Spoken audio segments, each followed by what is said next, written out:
ಎಲ್ಲರೂ ತೆಲುಗು ಹುಡುಗಿನೇ ಅಂತ ಅನ್ಕೊಂಡಿದ್ರು ಬಿಕಾಸ್ ನಾನು ಫಸ್ಟ್ ರಿಯಾಲಿಟಿ ಶೋ ಅಲ್ಲೇ ಮಾಡಿದ್ದು ಆ್ಯಂಡ್ ನನಗೆ ತೆಲುಗು ಬರ್ತಾ ಇತ್ತು, ಕಂಪ್ಲೀಟ್ ತೆಲುಗು ಮಾತಾಡ್ತಾ ಇದ್ದೆ. ಸೊ ಅವರು ಹಾಗೆ ಅನ್ಕೊಂಡಿದ್ರು.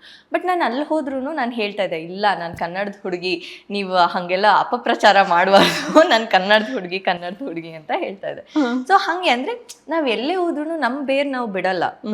ನಾವು ಎಲ್ಲೇ ಹೋಗಲಿ, ಅಲ್ಲಿ ಅಂತಲ್ಲ, ನಾವು ಇವಾಗ ತಮಿಳ್ ಹೋದ್ರೂ ಇಲ್ಲ ಎಲ್ಲೇ ಮಾಡಿದ್ರು ಅದೊಂದು ಇವಾಗ ಸಡನ್ನಾಗಿ ಯಾರೋ ಬಂದು ಏನಾದರೂ ನಮಗೆ ಸಡನ್ನಾಗಿ ನೀವು ಒಂದು 4-5 ಲೈನ್ಸ್ ಹೇಳಿ, ನಿಮ್ಮ ಓನ್ ಡೈಲಾಗ್ಸ್ ಹೇಳಿ ಅಂತಂದರೆ ನಾವು ಬೇರೆ ಲ್ಯಾಂಗ್ವೇಜ್ ಆದರೆ ನಾವು ಥಿಂಕ್ ಮಾಡ್ತೀವಿ, ಕನ್ನಡ ಆದರೆ ಪಟಾಪಟ್ ಅಂತ ಹೋಗುತ್ತೆ.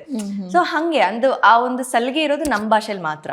ಆ ಸಲಿಗೆ ನಮಗೆ ಆ ಭಾಷೆನಲ್ಲಿ ಆ ಪ್ರೀತಿ ಇರುತ್ತೆ, ಬಟ್ ಆ ಸಲಿಗೆ ಅನ್ನೋದು ನಮಗೆ ಹುಟ್ಟು ಭಾಷೆನಲ್ಲೇ ಬರುತ್ತೆ.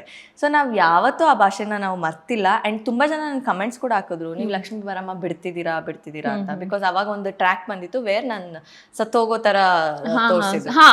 ಎಕ್ಸಾಕ್ಟ್ ಆ ಟೈಮ್ನಲ್ಲಿ ಆ ಸೀರಿಯಲ್ ಟೆಲಿಕಾಸ್ಟ್ ಆಯಿತು.